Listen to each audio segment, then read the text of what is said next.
The black sphere sat in the center of the observation chamber like a hole in reality itself.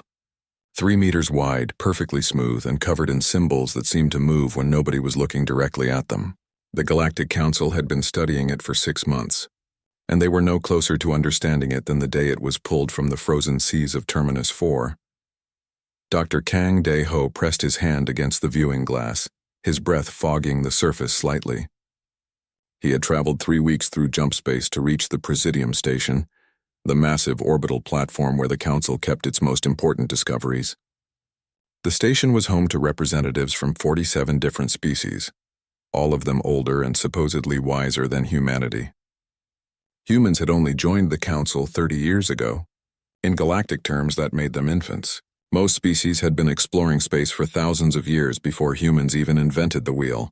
The other Council members were polite about it mostly, but Dae-ho could feel the condescension in every interaction. They treated humans like clever children who had stumbled into an adult conversation. Ambassador Rin Helath stood beside him, the Velthani's crystalline skin catching the chamber's artificial light and scattering it into rainbow patterns across the walls. The Velthani were one of the oldest Council species, and they never let anyone forget it. "Your people have done well to advance so quickly," Rin said, his voice like chimes in the wind. "But this artifact is beyond all of us. The greatest minds in the galaxy have examined it. 40 linguists, 16 different translation matrices, every known method of decryption. Nothing works." Dae-ho didn't answer immediately. He was counting the symbols in one particular section of the sphere. They repeated in clusters of 7, then 13, then 7 again. A pattern that felt familiar somehow. The symbols change depending on how you look at them, Rin continued. Different angles show different characters. Different light wavelengths reveal different meanings. Even the local gravity affects what appears. It's a language more complex than anything we've ever encountered. Or simpler, Dae-ho muttered. "Excuse me?" Dae-ho turned to face the Velthani ambassador. Behind them, 3 other xenolinguists were working at holographic displays, running yet another failed translation algorithm. A Croshan with segmented armor plates, an Ixtheri with 6 delicate arms, a Velthani junior researcher who kept glancing nervously at Rin. "You said it's untranslatable," Dae-ho said. "But has anyone considered that you're trying to translate the wrong thing?" Counselor Vex Theron, the Croshan, clicked his mandibles together in what might have been amusement or irritation. "The human thinks he can succeed where we have failed. How refreshing." "I don't think I can translate it," Dae-ho replied calmly, "because I don't think it needs translating. Those aren't words. They're instructions." Rin's prismatic skin flickered through several colors, a sign of confusion. "Instructions for what?" "For assembly. For operation. For maintenance." Dae-ho pointed at the sphere.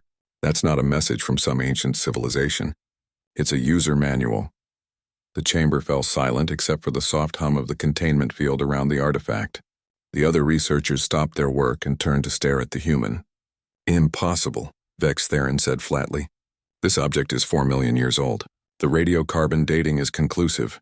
The geological layers where it was found confirm that timeline. No species existed then that could have built something like this." "You're right," Dae-ho agreed. "No species existed then, but that doesn't mean no species built it." He pulled out his personal datapad and began bringing up files he had studied during his journey to the station. Human historical records, ancient Earth languages, mathematical proofs that had taken centuries to develop. "The symbols on that sphere," Dae-ho said, displaying a comparison on his datapad. "They're not alien. They're human. Or at least they're derived from human mathematical notation. Look at this cluster here. That's a Fourier transform. And this section? That's quantum field notation developed on Earth in the 22nd century." "Ridiculous," Rin said, but his voice had lost some of its certainty. "You're seeing patterns that aren't there. Humans are known for that. You find faces in clouds and meaning in coincidence." "Maybe," Dae-ho admitted. "But explain this." He manipulated the display to show another section of symbols. "This is a schematic, a blueprint, and unless I'm completely wrong, it's a blueprint for a faster-than-light drive. Not the kind we use now, something more advanced. But the underlying principles are based on the Tanaka-Okonkwo equations, human equations, published 73 years ago. The Ixthari researcher, Lena Koresh, floated closer on her anti-gravity platform. Her luminous eyes studied Deho's display with interest. Unlike the others, she didn't immediately dismiss his claims. "If what you're suggesting is true," she said slowly, "then this artifact is not from the past at all." "Exactly." Deho smiled. "It's from the future. Our future. Humanity's future." Vex Theron made a sound like grinding rocks. "Time travel is impossible. Every serious physicist in the galaxy agrees on this point." "Time travel is impossible with current technology," Deho corrected. "But this sphere is proof that current technology doesn't stay current forever. Someone built this, someone with knowledge far beyond what we have now, and they left instructions that only humanity could read." Rin's skin flashed through a series of angry reds and oranges. "This is absurd. You arrive at this station, spend less than 1 day examining an artifact that has puzzled our best minds for months, and declare that you've solved it? That it's actually a human creation from some fantasy future?" "I'm not saying I've solved it," Deho said. "I'm saying you've been trying to solve the wrong puzzle. You thought this was a message. It's not. It's a device. And the symbols aren't a language. They're code. Operating instructions written in pure mathematics." He turned back to the sphere. "Give me 48 hours, full access to the artifact and a quantum computing core. Let me prove it." The researchers looked at each other. Vex Theron's mandibles clicked rapidly, a sign of agitation. Rin's skin had settled into a deep purple, the Velthani equivalent of skepticism. But Lena Koresh nodded slowly. "The Council has spent 6 months achieving nothing," she said. 48 hours seems a reasonable experiment." "He'll contaminate the artifact," Vex Theron protested. "Human equipment isn't refined enough for this level of analysis." "Then he'll fail," Lena replied. "And we'll continue as before. But if there is even a chance he's correct, we must investigate." Rin started to object, then stopped himself. He studied Deho for a long moment, his crystalline features unreadable. "Very well," the ambassador said finally. 48 hours. But you'll work under observation. Everything you do will be recorded and reviewed. And when you fail, humanity's reputation within the Council will suffer accordingly. We don't appreciate arrogance from junior species." Deho met his gaze steadily. "I understand. But I won't fail. Because that sphere isn't alien technology. It's human technology. And somewhere in time we figured out how to send it back to ourselves." He paused, then added with a slight smile, "You didn't misspell untranslatable. You misspelled prototype." The word hung in the air like a challenge. Deho turned back to the sphere, already planning his next moves. He would need help. Specifically, he would need Jiwoo. She was the only person he knew who could make sense of quantum mathematics complex enough to encode instructions into the fabric of space-time itself. Behind him, the 3 alien researchers returned to their work, muttering among themselves. They thought he was crazy. Maybe he was. But as he stared at those shifting symbols, at patterns that felt as familiar as his own heartbeat, Deho knew he was right. Humanity had built this sphere. Not the humanity of today, but the humanity of some distant tomorrow. And they had sent it back through 4 million years of time for a reason. Now he just had to figure out what that reason was. Dr. Yoon Jiwoo arrived on the Presidium station 36 hours after Deho's request, her emergency shuttle burning through 3 jump points to make the journey in record time. She walked into the artifact chamber carrying 2 cases of equipment and wearing the same tired expression she'd had back at the Mars Institute when they'd pulled all-nighters studying quantum field theory. "You better be right about this," she said by way of greeting. "I was 3 days into a vacation." Deho looked up from the holographic display where he'd been mapping symbol patterns. "When have I ever been wrong about pattern recognition? You want the full list or just the highlights?" Jiwoo set down her cases and stared at the black sphere. "Okay, that's actually impressive. No wonder the Council is losing their minds over it." They had 14 hours left before their 48-hour window closed. The Council had been remarkably generous with resources, probably because they expected the humans to fail spectacularly and wanted a complete record of it. Deho and Jiwoo had access to the station's primary quantum computing core, enough processing power to simulate entire planetary atmospheres. They were going to need every bit of it. "Show me what you found," Jiwoo said. Pulling up a secondary display, Deho transferred his data. The symbols aren't linguistic. They're mathematical expressions encoded in visual form, but they're not static equations. They shift based on quantum probability fields in the surrounding space. The artifact is essentially reading the local quantum environment and adjusting its display accordingly. Jiwoo studied the patterns, her fingers dancing across the holographic interface. So it's not that the symbols change. It's that we're only seeing certain aspects of them based on when and how we observe them. Exactly. It's like Schrödinger's cat, but for an entire instruction manual. The information exists in a superposition of states until observed. That's insane. Jiwoo grinned. I love it. How do we decode it? We need to force it into a single state. Make it choose one configuration and stick with it. Daeho brought up another set of calculations. I think we can do that by creating a controlled quantum observation field. Essentially trick the artifact into thinking it's being observed by its intended reader, which would be humans but not us. Humans from whenever this thing was actually built.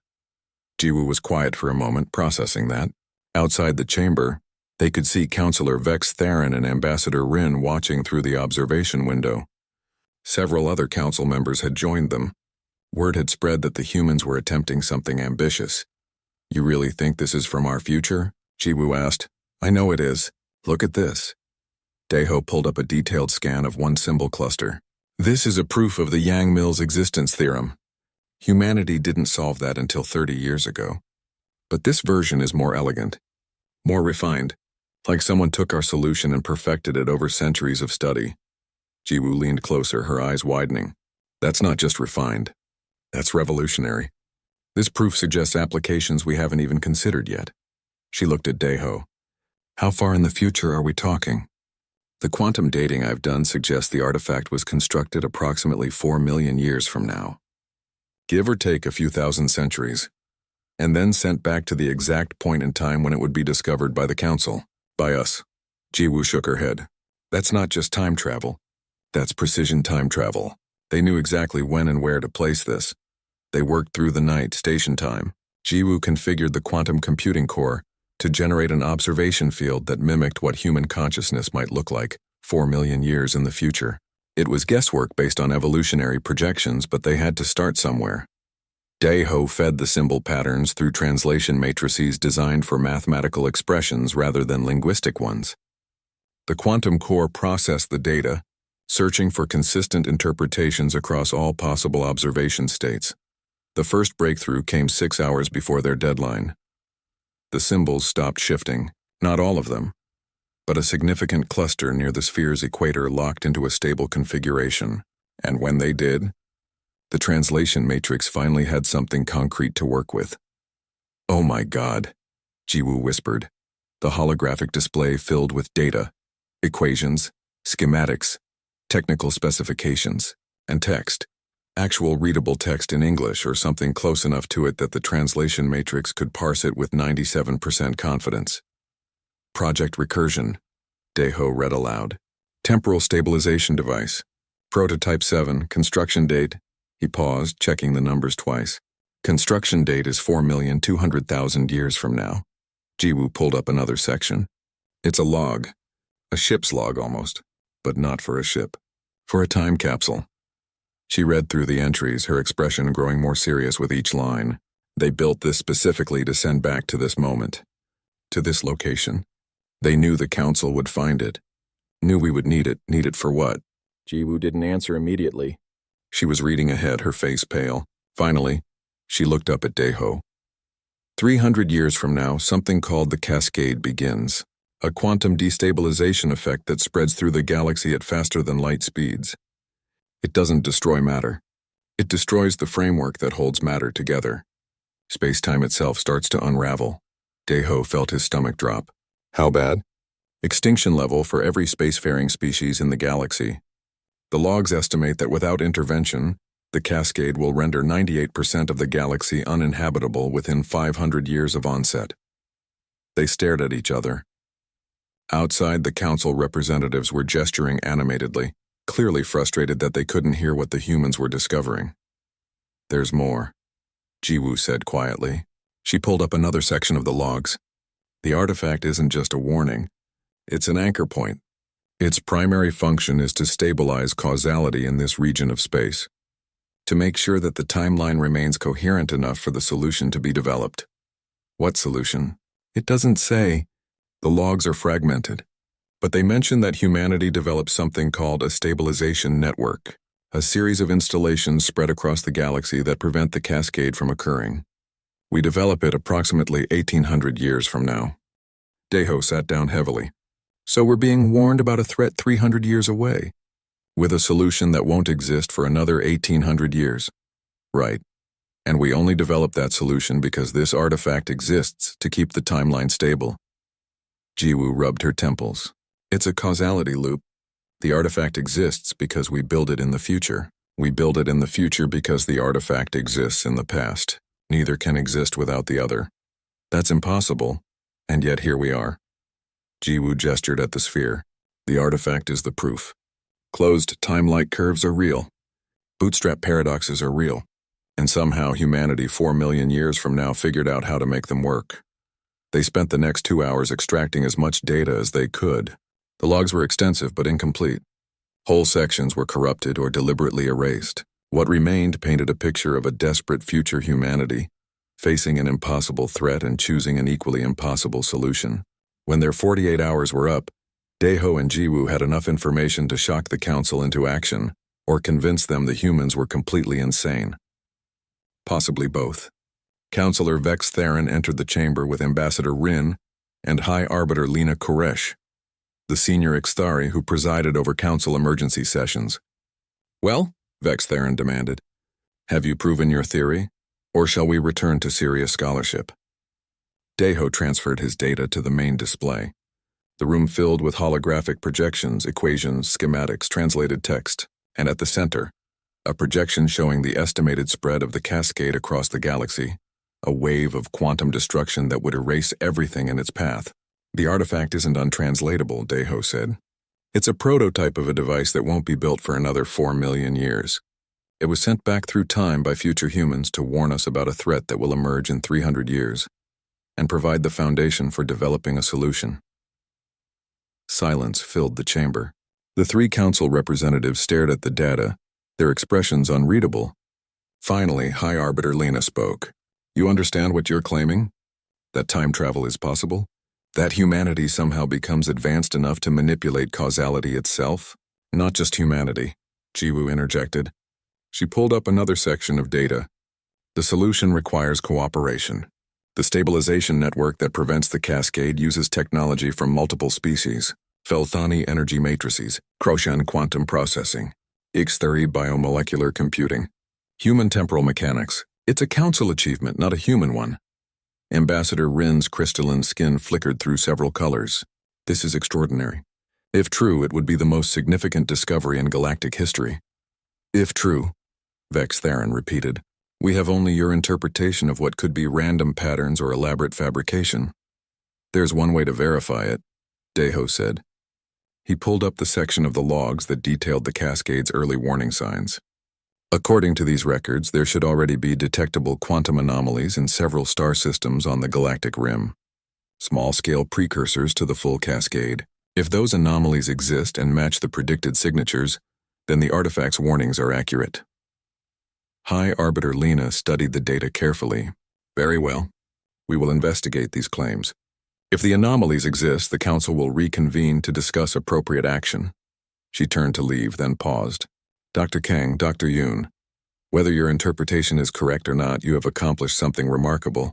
You forced us to see this artifact in an entirely new way. That alone is valuable. After the council representatives left, Deho and Jiwoo stood alone with the sphere. Do you think they'll find the anomalies? Jiwoo asked. I know they will, Deho replied. Because 4 million years from now, someone made absolutely sure we couldn't ignore this warning. The council chamber was designed to hold 500 representatives comfortably. Today, it held over 800, with more arriving every hour. Every member species had sent their highest-ranking officials. Some had arrived in person, traveling through multiple jump points to be physically present. Others appeared as holographic projections, their images flickering slightly from the immense distances being bridged. Deho stood at the central podium with Jiwoo beside him. Above them, a 3-dimensional display showed the galaxy, with highlighted regions indicating the predicted spread of the cascade. It looked like a disease spreading through a body, starting from the rim and working inward. Ambassador Park Hyen sat in the human delegation section, her gray hair pulled back in a tight bun, her expression calm despite the chaos surrounding them. She had spent the last 3 weeks managing diplomatic fallout from the artifact revelations. Not everyone was happy that humanity had seemingly solved a mystery that had stumped the Council's best minds. High Arbiter Lena Koresh called the session to order. The chamber fell silent. Thousands of eyes, optical sensors, and other sensory organs focusing on the podium. "Dr. Kang," Lena said, her luminous eyes reflecting the display's light. "Please present your findings to the full council." Daeho took a breath and began. He explained the translation process, the mathematical nature of the symbols, the evidence that pointed to human origin from the far future. Jiwoo supplemented his presentation with technical details, showing the quantum mechanics that made the artifact's time travel possible. Then they showed the warning. The cascade, a phenomenon that would begin in 300 years and spread across the galaxy within 5 centuries. Not an explosion or a plague or an invasion, something worse, a fundamental breakdown of the laws of physics that held reality together. The artifact's logs describe it as a quantum cascade failure, Jiwoo explained. Think of space-time as a fabric. Under normal conditions, that fabric is stable, held together by fundamental forces. But under certain conditions, if enough stress accumulates in enough places simultaneously, the fabric can tear. And once it starts tearing, the damage spreads faster than light itself. She pulled up a simulation based on the artifact's data. The galaxy appeared serene and stable. Then a point on the rim flickered and went dark. The darkness spread, consuming star systems, nebulae, entire spiral arms. Within the simulation's compressed time frame, half the galaxy vanished in minutes. What causes it? Someone called from the Crochan section. The artifact doesn't specify, Daeho admitted. The logs suggest it's a cumulative effect. Too many faster-than-light jumps, too many quantum computing operations, too many high-energy physics experiments. We've been stressing the fabric of space-time for thousands of years across multiple civilizations. Eventually, something breaks. Counselor Vex Theron stood, his segmented plates clicking together. "You said the artifact provided a solution. Where is it?" Jiwoo brought up another display. The solution is called the Stabilization Network. 47 installations spread across the galaxy, each one built using technology from a different council species.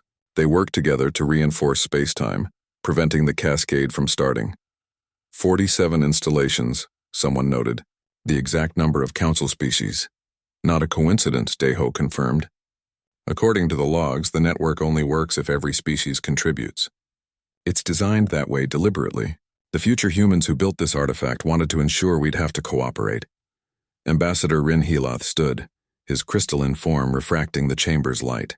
"You keep saying according to the logs and the artifact suggests. But we only have your interpretation of these supposed messages from the future.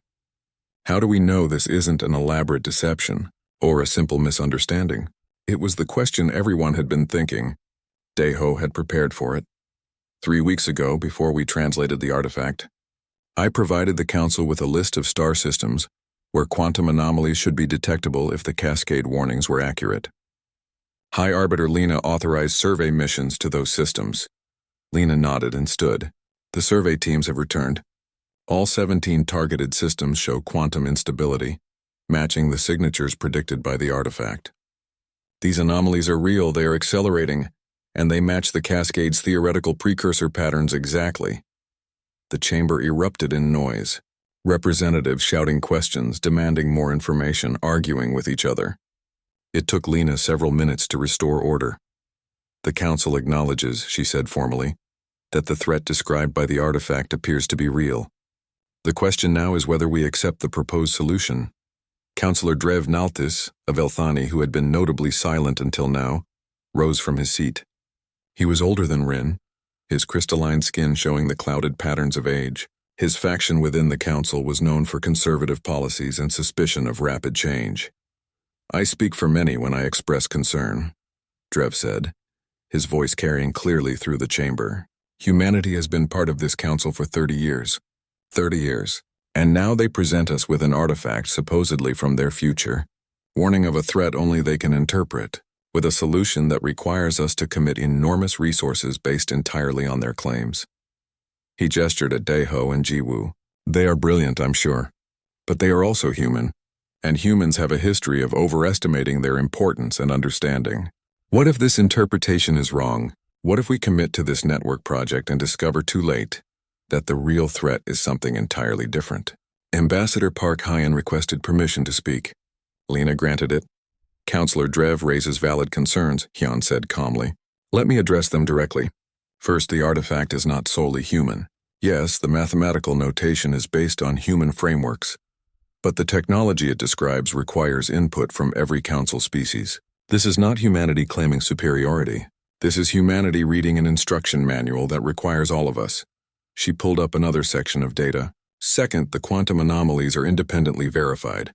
Our scientists didn't discover them. Your scientists did, using your equipment, following predictions made before anyone knew what to look for. The threat is real regardless of where the warning came from. And third, she continued, the artifact contains construction data for the first installation. Blueprints, material specifications, testing protocols.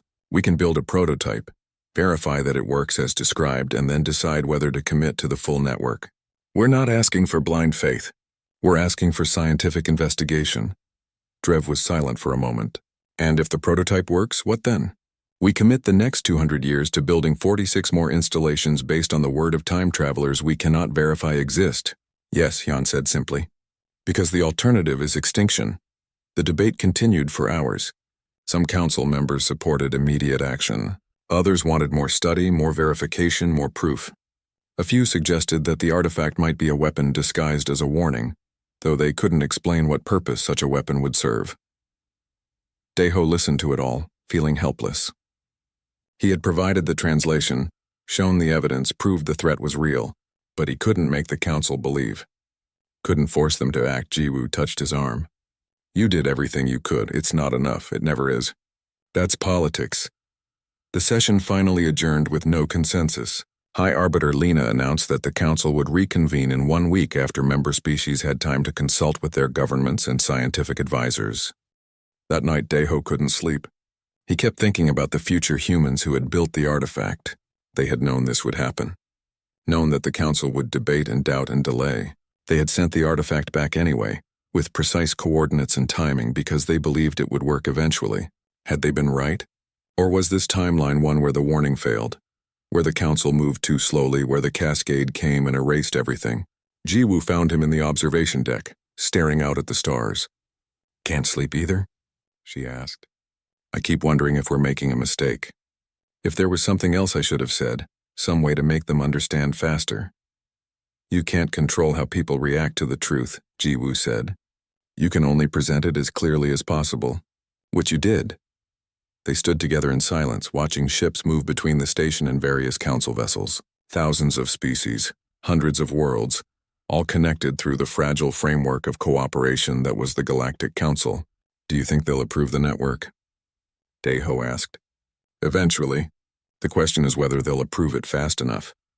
3 days later, the answer came in the worst possible way. System GX447, located on the galactic rim in the exact region the artifact had flagged as high risk, experienced a catastrophic quantum cascade failure. The star didn't explode. It didn't collapse. It simply stopped existing. One moment, long-range sensors showed a healthy G-type star with 6 planets and a modest asteroid belt. The next moment, there was nothing. Not even a void. The sensors couldn't register what was there because there no longer had any meaning. The space where GX447 had existed was no longer connected to the rest of reality. The cascade spread outward from the initial failure point. 6 light-years of space vanished before the effect finally stabilized. A research station on the edge of the effect zone reported that physics itself had stopped working normally in the final minutes before they evacuated. Gravity fluctuating randomly. Light moving at different speeds in different directions. Matter losing cohesion. 17,000 people died. An entire star system erased from existence. The council reconvened an emergency session within hours. This time, when High Arbiter Lena asked for a vote on beginning construction of the stabilization network, the resolution passed unanimously. Councillor Drev Nalthis stood and addressed the chamber, his voice heavy with regret. I was wrong to counsel caution. The threat is real and immediate. We must act now with all the speed and resources we can muster. Ambassador Park Hyon caught Daeho's eye across the chamber and nodded slightly. Not triumph. There was nothing triumphant about being right when 17,000 people had died. But acknowledgement. The warning had been heard. Construction of the first installation would begin within the month. Daeho looked at the star map display, seeing the galaxy not as it was but as it would be. 47 installations working in harmony to hold reality itself together. 200 years of construction. Multiple generations dedicating their lives to a project they wouldn't live to see completed. All because someone 4 million years in the future had sent them a message in a bottle through time. Thank you, Daeho whispered to whoever they were, wherever they were. We heard you. The unanimous vote lasted exactly 11 days before it started to fracture. Councillor Drev Nalthus, the same Velthani who had pledged full support in the emergency session, now stood before a packed committee room arguing that humanity's access to the artifact should be restricted. His coalition had grown substantially in less than 2 weeks, drawing support from conservative factions across multiple species.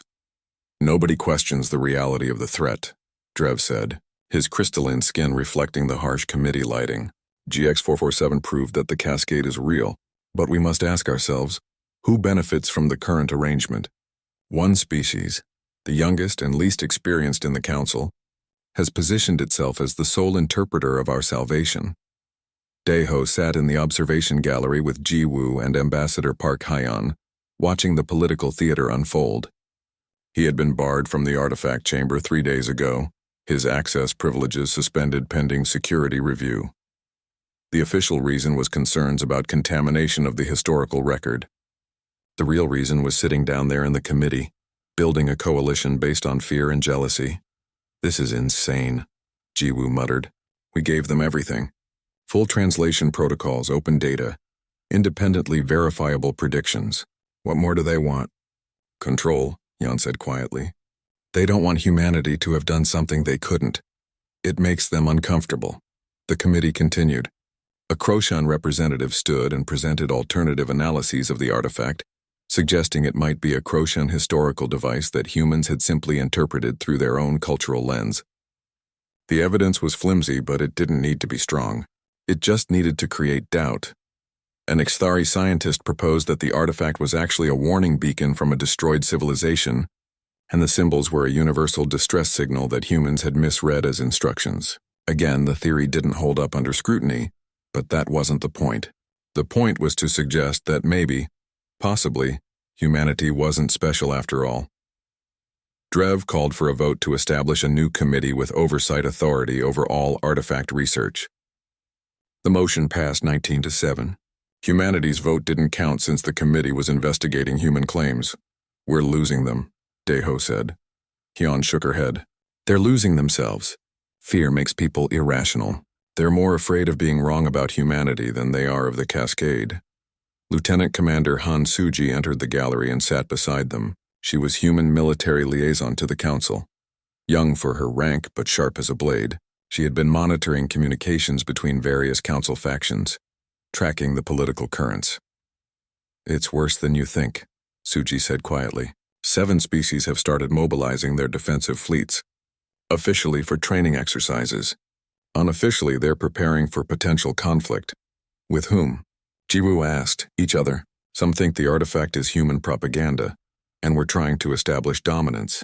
Others think it's real, but that we're going to use it to extort concessions from the council.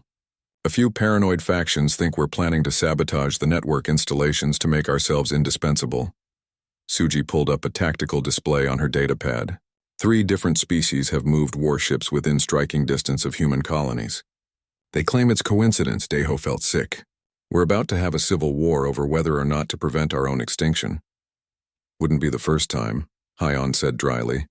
Every major crisis in council history has followed this pattern. Initial unity, followed by suspicion, followed by factionalization. The question is whether we can hold things together long enough to actually build the network. Below in the committee room, Councillor Vex Theron was now arguing that construction of the first installation should be delayed until all species had equal access to the artifact's data. Since humanity had a head start in understanding it, fairness demanded that everyone else be given time to catch up. We already shared all the data, Ji Woo said, frustrated. It's publicly available in the Council archives. What do they want? A time machine to go back and discover it first. Yes, Hyun said. That's exactly what they want. They want to not feel inferior. The committee adjourned with no concrete decisions, which was itself a decision to delay. The construction project that should have begun weeks ago remained stuck in political limbo while various factions jockeyed for position. Dae-ho returned to his quarters on the station feeling defeated. He had solved an ancient mystery, warned the galaxy of impending disaster, provided a solution to save everyone, and somehow ended up as the villain in certain people's stories. Ji Woo met him in the common area they shared with other human staff. She was hunched over her datapad, working on something that made her frown intensely. I found something, she said, without preamble. Remember how I said the artifact had multiple layers of encrypted data? The quantum substrate encoding that required all 47 species to decrypt? Right. Well, I've been working on that in my spare time, trying to figure out what the next layer contains. She looked up, her expression troubled. I cracked about 3% of it, enough to see what kind of information is locked behind that encryption. And it's the full solution. Complete specifications for all 47 installations, every piece of technology needed, every construction step, every possible problem and its solution, everything we need to build the network and stop the cascade. She paused. But we can only access it if all 47 species work together to decrypt it. Dae-ho sat down heavily. It's a test, more like a requirement. The future humans who built this didn't just send back a warning. They sent back a forcing function.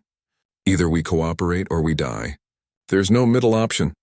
Does the council know about this? Not yet. I wanted to tell you first. Ji Woo looked at her datapad. The question is whether we tell them now while they're fracturing or wait until things stabilize. If we wait, the construction delays continue. If we tell them now, it might make things worse. Proof that humanity really is the gatekeeper to everyone's survival. They sat in silence, contemplating the impossible position they'd been placed in. Somewhere 4 million years in the future, someone had decided that the only way to save the galaxy was to force its inhabitants to work together. It was brilliant and cruel in equal measure. The next morning, Dae-ho and Ji Woo requested an emergency meeting with High Arbiter Lena Koresh. They explained the second layer of encryption and what it contained. Lena listened carefully, her luminous eyes never leaving their faces. When they finished, she was quiet for a long moment. You understand what this means, she finally said. If we announce this publicly, Councillor Drev's coalition will claim it's proof that humanity is holding the solution hostage. That we deliberately encrypted it to maintain control. We didn't encrypt anything, Dae-ho protested.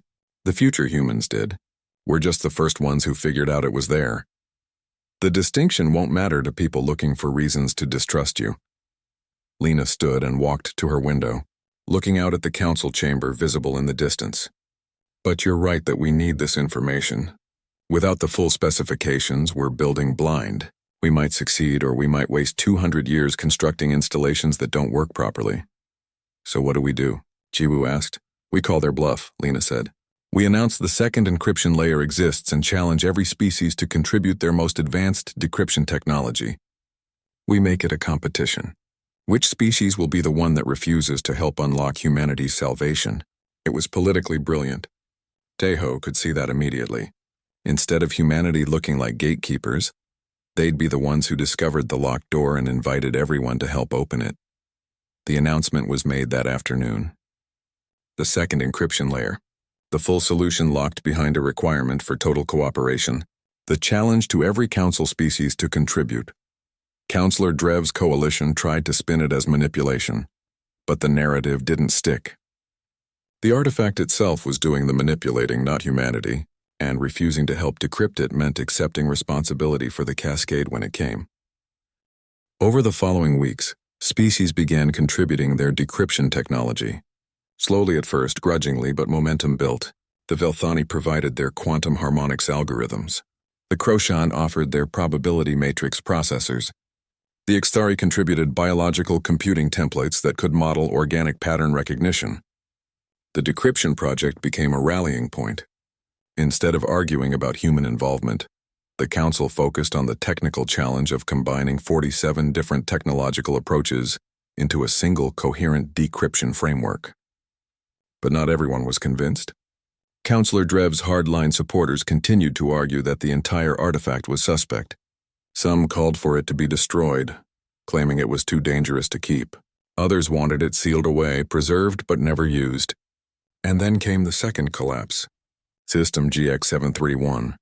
Another rim system that the artifact had flagged as high risk.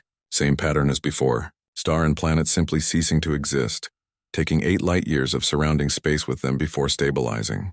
This time, 23,000 people died. The Council chamber was silent when High Arbiter Lena announced the death toll. Even Councillor Drev had nothing to say. The cascade was accelerating, exactly as the artifact had predicted. They had maybe 250 years before it reached critical mass, not 300. Construction of the first installation began the next day. The decryption project continued in parallel, now with full cooperation from every species. The political opposition didn't disappear, but it lost its momentum in the face of accumulating evidence. Daiho stood in the observation deck watching construction ships assemble the first components of Installation 1. It would take 15 years just to build this first one, and they needed 46 more. Suji joined him, her military uniform crisp despite the long hours she'd been working. The fleet mobilizations have stopped, she reported. Most species are redirecting those resources to the network project instead. Most? 3 species are keeping their fleets active. But they're not threatening anyone. Just nervous and defensive, Daiho nodded. It was progress, even if imperfect. Think we'll make it? Suji looked at the construction site, at the hundreds of ships from dozens of species working together. Ask me in 200 years. I won't be alive in 200 years. Then I guess you'll have to trust that whoever is will finish what you started. Suji smiled slightly. That's what the future humans did, right? Trusted that we'd figure it out? Daiho thought about that. About trust spanning millions of years. About a message sent backward through time in the hope that it would be understood and acted upon. About 47 species learning to work together because the alternative was oblivion. Yeah, he said. I guess they did. The decryption finished on a Tuesday, 18 months after the project began. All 47 species had contributed their technology, their expertise, their computational power. The combined framework they built was unlike anything that had existed before, a hybrid system that no single species could have created alone. When the final encryption layer dissolved, it revealed 300,000 pages of technical documentation, construction specifications, mathematical proofs, and detailed instructions for building the stabilization network. Jiwoo spent 3 days just cataloging what they'd unlocked before she could even begin reading it properly. It's beautiful, she said to Daiho as they reviewed the data together. Look at this section. It's using Velthani energy theory, combined with human temporal mechanics and Crotian quantum processing. No one species could have developed this. It required all of us thinking together. Daiho studied the schematics for Installation 7, the one that would be built in human-controlled space. It was massive, requiring the resources of multiple star systems just to construct. The timeline estimated 43 years from groundbreaking to completion. We won't live to see this finished, he said. No, Jiwoo agreed, but our children will. And their children. That's the point, isn't it? We're building for people who don't exist yet. The full council convened to review the decrypted data. High Arbiter Lena Koresh appointed 47 lead engineers, 1 from each species, to coordinate the construction efforts.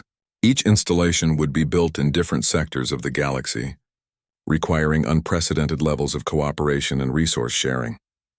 Engineer Cho Minho, a human specialist in large-scale construction, was appointed lead for Installation 7. He was young, ambitious, and completely terrified of the responsibility. Daiho met with him before Minho departed for the construction site. I've never built anything that will take longer than my lifetime to complete, Minho admitted. How do you stay motivated knowing you'll never see the result? You don't build it for yourself, Daiho said. You build it for everyone who comes after. That's what the future humans did for us. They sent the artifact knowing they'd never see if it worked. They trusted us to do our part, Minho nodded slowly. Trust spanning millions of years. Exactly. Installation 1, the prototype that had been under construction for 18 months, was completed first. It was the smallest of the 47, deliberately designed as a proof of concept. When it activated, sensors across 3 star systems registered the effect immediately. Spacetime in the surrounding region stabilized, the quantum fluctuations that preceded cascade events dampening to negligible levels. The technology worked. Construction accelerated across the galaxy. Installation 2 began in Veltani space, Installation 3 in Crochan territory, each one unique, adapted to local conditions, but all following the same underlying principles decoded from the artifact. Daeho traveled to Installation 7's construction site 5 years after the project began. The site was in the outer reaches of human space, near a triple star system that would provide the enormous energy requirements the installation needed. When he arrived, he found thousands of people working there. Humans, Velthani, Crochan, Ixthari, species he didn't even recognize, all of them building something that wouldn't be finished for decades. Minho met him at the observation platform. The engineer looked older, tired but satisfied. Behind him, the partially completed structure stretched across space like a 3-dimensional spiderweb made of exotic matter and quantum field generators. "It's bigger than I imagined," Daeho said. "Wait until you see Installation 47, Minho replied. "That one's supposed to be twice this size. They're still arguing about where to put it." They watched construction drones weaving strands of stabilized space-time into the installation's framework. Each strand had to be precisely positioned, calibrated to interact with thousands of other strands in exact mathematical relationships. "Do you ever think about them?" Minho asked. "The future humans who built the artifact?" "All the time. What were they like, you think? Were they still human in any way we'd recognize?" Daeho considered that. "I don't know. 4 million years is a long time, but they remembered us, remembered Earth, remembered that humanity once needed help." He gestured at the installation. "They sent back the solution to our biggest problem. That's pretty human, I think, taking care of people you'll never meet." Ambassador Park Hyan visited the construction site 6 months later. She was older now, moving slower, but her mind was still sharp. She stood on the observation platform looking at the installation with pride. "The council wants to name them," she told Daeho. "The installations. Installation 7 sounds so impersonal. What do they want to call them?" "They're proposing names based on the species that led each construction effort. Installation 7 would become Cho Minho Installation, after our lead engineer." Daeho smiled. "He'd hate that, I know. That's why I'm going to make sure it happens." Hyun's expression grew serious. "The galaxy is changing, Daeho. This project is changing how species think about cooperation. We're not just building safety installations. We're building trust." She was right. Daeho could see it in the daily interactions at the construction site. Engineers from different species working side by side, sharing knowledge freely, solving problems together. The barriers that had existed for thousands of years were breaking down because they had to. The network only worked if everyone contributed. 20 years into the project, High Arbiter Lena Koresh passed away. Her successor, a young Ixthari named Pela Soresh, was sworn in with representatives from all 47 species present. In her inauguration speech, she spoke about the network as the Council's defining achievement. "We are building something that will outlast all of us," Pela said. "Something that will protect species not yet born, on worlds not yet discovered." This is the Council at its best, not competing but cooperating, not conquering but creating. Daeho watched the speech from his home on Mars. He was retired now, too old for the constant travel that artifact research had required. Jiwoo had retired the same year, moving to a quiet research position where she could work on theoretical physics without the political pressure. They still talked regularly, swapping updates about the network's progress. 30 installations completed, 35, 40, each, one coming online and adding its stabilizing influence to the galactic spacetime framework. The quantum anomalies that had been growing stronger for decades began to weaken. The cascade's precursor signs were being suppressed by the network's influence. System collapses stopped entirely once the 40th installation activated. The galaxy was healing. Daeho was 83 years old when Installation 47, the last one, finally came online. He watched the ceremony via holographic broadcast, too frail to attend in person. Thousands of dignitaries, engineers, scientists, Representatives from every council species. Engineer Cho Minho was there, ancient now himself but still standing straight. He gave a short speech about persistence and cooperation and building for the future. Then he pressed the activation sequence. The installation hummed to life. Across the galaxy, 46 other installations synchronized with it, creating a network that spanned hundreds of thousands of light years. The quantum reading stabilized into perfect equilibrium. The cascade was no longer just prevented. It was impossible. The galaxy was safe. Jiwoo called Daeho after the ceremony. They didn't say much, just sat together in comfortable silence connected by faster-than-light communication. Two old friends who had changed everything. "We did it," Jiwoo finally said. "We started it," Daeho corrected. "Minho and thousands of others finished it." "Same thing. No, it's better. It means the project outlived us. That's what it was supposed to do." Before he died, Daeho made one last trip to the Presidium station. The artifact was still there, still in its observation chamber, still covered in shifting symbols. The council had declared it a protected historical treasure, the most significant artifact in galactic history. Daeho stood before it, hand against the viewing glass, thinking about the future humans who had built it. Whoever they were, 4 million years from now they had succeeded. Their desperate plan had worked. They had sent a message backward through time, and the people of the past had listened. "Thank you," Daeho said quietly. "We heard you. We built what you needed us to build, and now the galaxy will survive long enough for you to exist and send this back to us." The symbols on the sphere shifted slightly, probably just responding to air currents or quantum fluctuations. But for a moment, Daeho could have sworn they formed words in plain English. "You're welcome." He blinked, and the moment passed. The symbols returned to their normal, incomprehensible patterns. But Daeho smiled anyway. 2 years after Installation 47 activated, Dr. Kang Daeho died peacefully in his sleep, surrounded by family. His funeral was attended by representatives from all 47 council species. High Arbiter Pelasorish gave the eulogy. "Dr. Kang saw what others missed," she said. He looked at an untranslatable artifact and saw instructions. He looked at an impossible warning and saw truth. He looked at 47 divided species and saw the possibility of unity. Because of him, because of his colleague Dr. Yoon Ji-woo, because of all the humans who first decoded the artifact's message. We are here. We are safe. We are together. The council commissioned a memorial at the Presidium station, directly outside the artifact chamber, a simple plaque with Daeho's name and a quote from his first presentation to the council. It's not a message from an ancient civilization.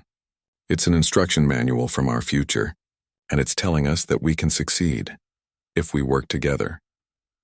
Dr. Yoon Ji-woo stood before the memorial on the day it was unveiled, reading the words over and over. She thought about that first day when Daeho had called her to the station, about those frantic 48 hours decoding the artifact, about watching the galaxy come together to build something impossible. "We did good work," she said to the memorial. "You and me, we did good work. 4 million years in the future, in a timeline that now definitely existed because of the choices made in the past, a team of human scientists completed construction of Prototype 7, the temporal stabilization device.